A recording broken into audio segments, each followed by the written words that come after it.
অভিজিৎ গঙ্গোপাধ্যায়, আপনি তো সভ্যতার সমস্ত সীমা ছাড়িয়ে যাচ্ছেন।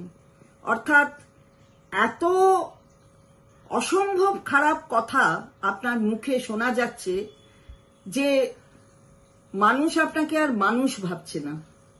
আপনি কি ভেবেছেন? মাননীয় মুখ্যমন্ত্রী, তাকে উদ্দেশ্য করে আপনি যে কথা বলেছেন, সে কথা কোনো ভদ্র মানুষ বলতে পারে বলে আমাদের মনে হয় না। আপনি তো বোঝেনই ভুল, সেটাই তো বোঝা যাচ্ছে এখন। কেউ রেখা পাত্র অথবা বাকি মহিলাদের 2000 টাকায় কিনে নিয়েছে বলা হয়নি। তাদের দর 2000 টাকা বলার মতন অসভ্য এরম চরিত্র আমাদের কারুর নয়। আমরা যেটা অভিযোগ করেছি সেটা হচ্ছে যে তাদের ভুল বুঝিয়ে তাদের 2000 টাকা হাতে দিয়ে ঘুটি করা হয়েছে একটা চক্রান্ত করার জন্য।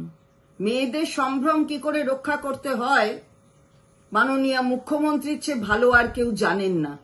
আপনি তো দেখছি মহিলাদের সবকিছু জানেন, কে বিউটি পার্লারে কি করে, কে সৌন্দর্যায়ন মহিলাদের তার সম্পর্কে, তাদের কারা কারা তার সঙ্গে যুক্ত, আপনি সব জানেন। আপনি আসলে মহিলাদের সব খবর রাখছেন দেখছি। বাহ, কি সুন্দর অভিজ্ঞতা আপনার। তবে আপনাকে বলতে চাই, এই ধরনের ভদ্রতার সীমা তার মধ্যে থাকুন, পেরিয়ে যাবেন না। এগুলো তো আঙুল আপনার দিকে উঠবে। যে আঙুল আপনি তুলছেন অন্যের দিকে, সে আঙুল তো আপনার দিকে উঠবে। আপনি তো বিচারপতির আসনে বসে আপনি তো বলে দিয়েছেন যে আপনি কাদের সাথে কথা বলছিলেন, কাদের সাথে আপনার বার্তালাপ হচ্ছে।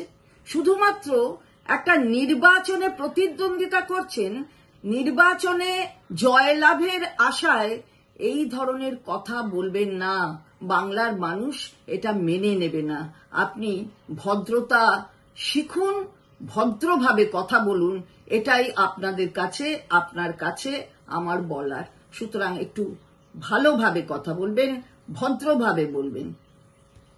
मोदी और भाजपा के कैंडिडेट अभिजीत गांगुली ने जिस प्रकार की भाषा का उपयोग दीदी के लिए किया है वह मैं बोल भी नहीं सकता हूं। इस प्रकार की गारंटी नारी का अपमान केवल मोदी और उसकी भारतीय जनता पार्टी ही कर सकती है। इन लोगों ने उन्नाव में, हाथरस में, बिल्किस बानो का केस हम सभी के सामने है।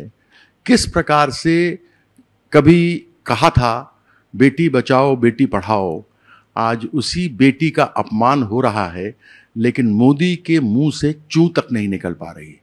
আর তারপর আমরা দেখলাম যে রাজনৈতিক স্বার্থে সন্দেশখালীর মা বোনেদের মাত্র 2000 টাকার বিনিময়ে তাদের ইজ্জত নিয়ে খেলা করা হয়, তাদের বিরুদ্ধে মিথ্যা ধর্ষণের অভিযোগ করা হয়। আর তারপর আমরা দেখলাম সেই বিজেপির আরেকজন নেতা, যিনি বিচার ব্যবস্থার ধারক বাহক হিসাবে রাজনৈতিক প্রভাবিত হয়ে কাজ করেছেন, পরবর্তী ক্ষেত্রে বিজেপিতে গিয়ে তিনি ভারতবর্ষের একমাত্র মহিলা মুখ্যমন্ত্রী, যিনি 7 বারের প্রাক্তন সাংসদ, 4 বারের প্রাক্তন কেন্দ্রীয় মন্ত্রী এবং 3 বারের বাংলার নির্বাচিত মুখ্যমন্ত্রী, সেই মমতা বন্দ্যোপাধ্যায়ের বিরুদ্ধেও কি ধরনের কুরুচিকর মন্তব্য করলেন।